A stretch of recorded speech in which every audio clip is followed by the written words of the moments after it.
আল্লাহ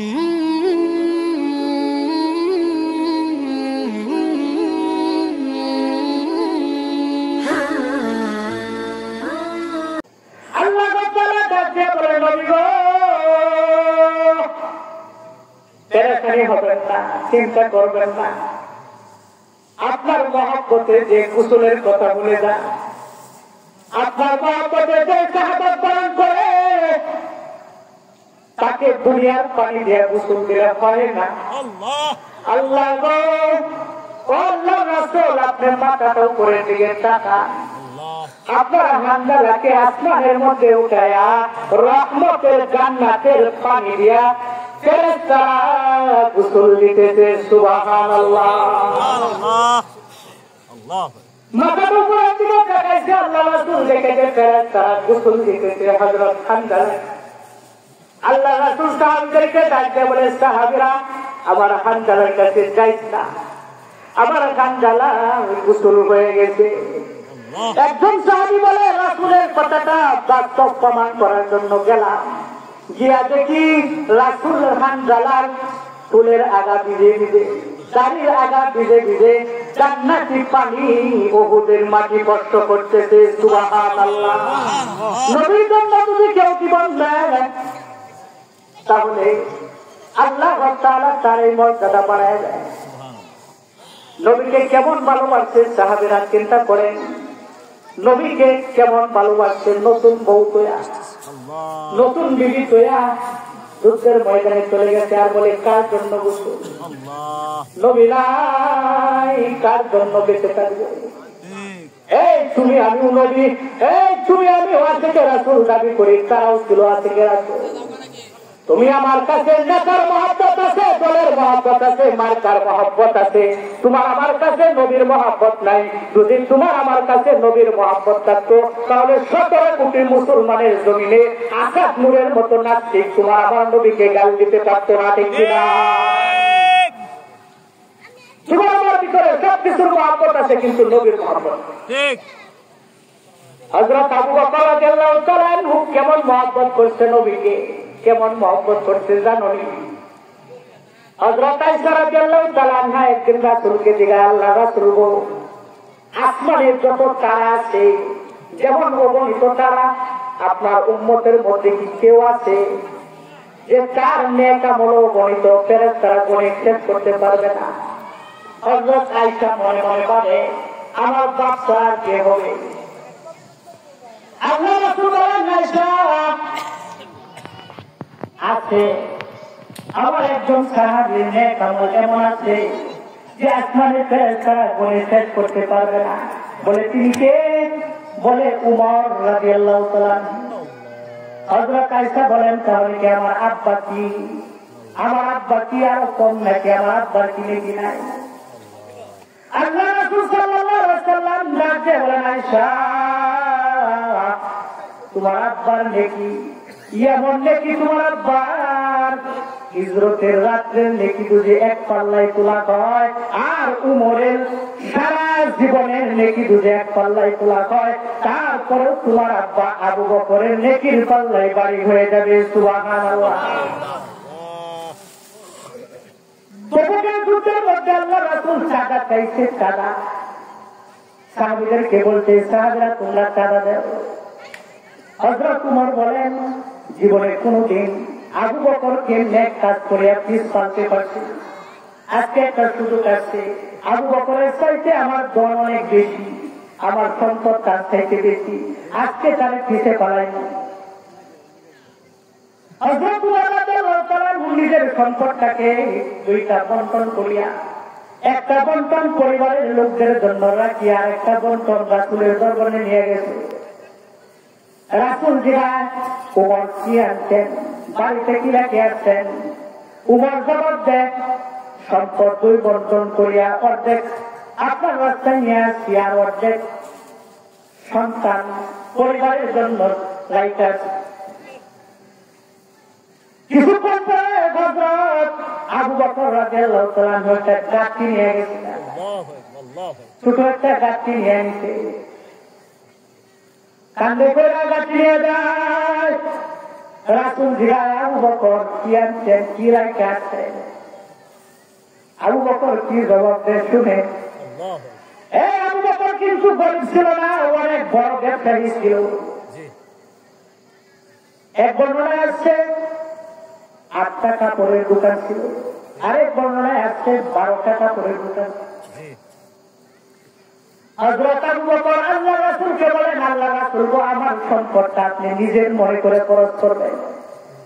আবু বকরের সম্পদ আপনি চাইেন না, আপনি যদি চান তাহলে আমার লজ্জা লাগে। আপনার হাতটা নিচে থাকে, আমার হাতটা উপরে থাকে। আল্লাহর রাসূল, আমার সম্পদটা আপনি নিজের মনে করে খরচ করেন। আবু বকর রাদিয়াল্লাহু তাআলা জবাব দেয়, আল্লাহর রাসূল ঘরে ঘরে কিছু রাইখে আছে। বলে কি রাখছেন? বলে আল্লাহ এবং তার রাসূলের নাম ছাড়া ঘরের মধ্যে আর কিছু না।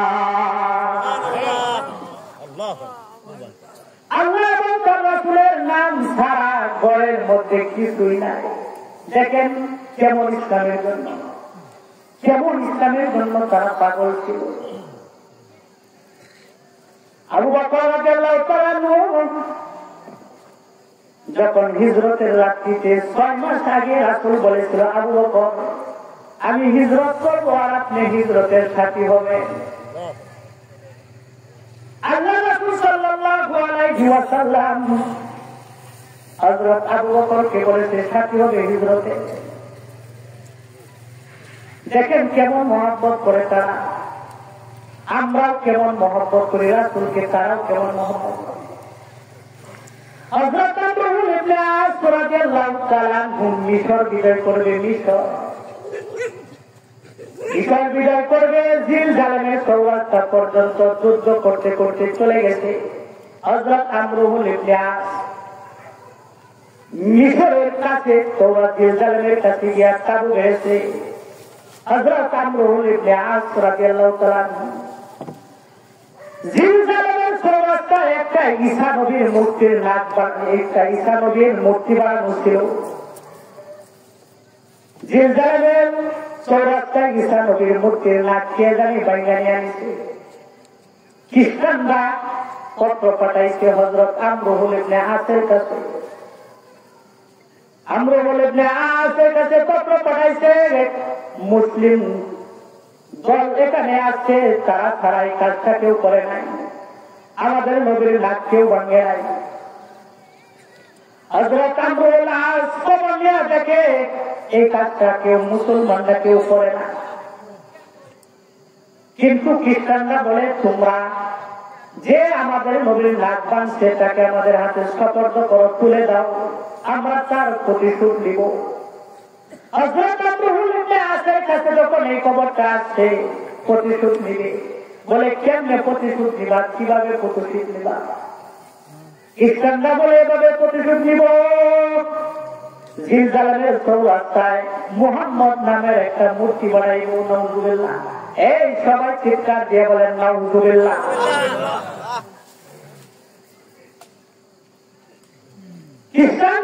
খ্রিস্টানরা বলে মুহাম্মদ নামের মূর্তি বানাইব।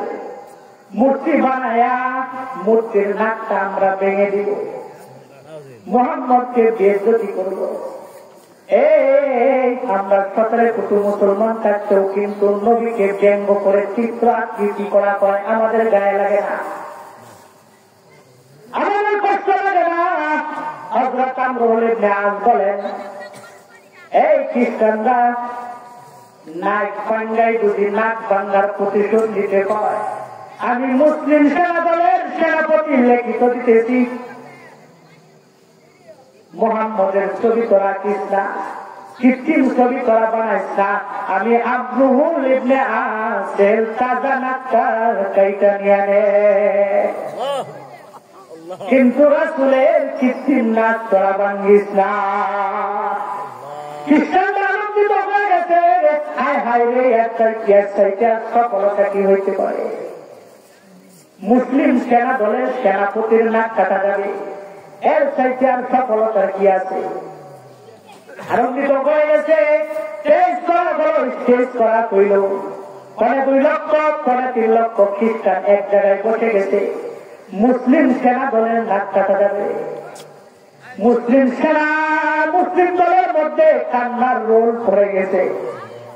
হায় হায় আমাদের সরকারের নাক কাটা যাবে, কিন্তু একজন হাসে, প্রিয় সাহাবী আমরু ইবনে আস হাসতেছে আর বলে, তোমরা কেন কাঁদো?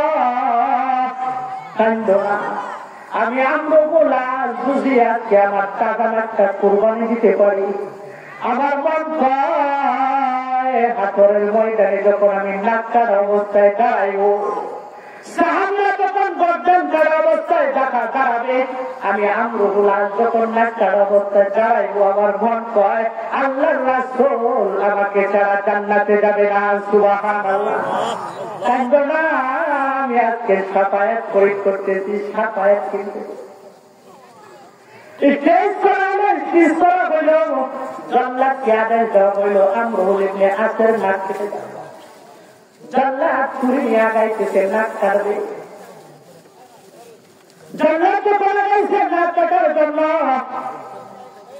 খ্রিস্টানের একটা পাদ্রী লাভ দিয়ে দেয়, দাঁড়ায় বলে, সাবধান, নবীর আশিকের নাকটা তোরা কাটিস না।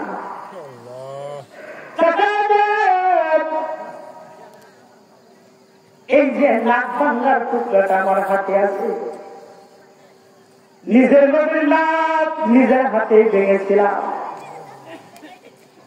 মুহাম্মদকে একটু বেইজ্জতি করার জন্য, মূর্তি বানায়া কৃত্রিম নাক ভাঙ্গার জন্য। কিন্তু তারা কালিমা এত অটল নিজের কাঁচা নাক দিতে চায়, কিন্তু কৃত্রিম নাক তারা দিবে না।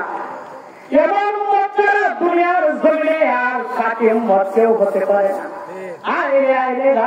কালিমা পড়ে মুসলমান হয়ে যায়। কিতাবের মধ্যে আসছে 2.5 লক্ষ 3 লক্ষ খ্রিস্টান একসাথে কালিমা পড়ে মুসলমান হয়ে যায়। সুবহানাল্লাহ। আর গোটা জিল জালেমটা বিনা যুদ্ধে আমরু ইবনে আসের হাতে তুলে দেয়।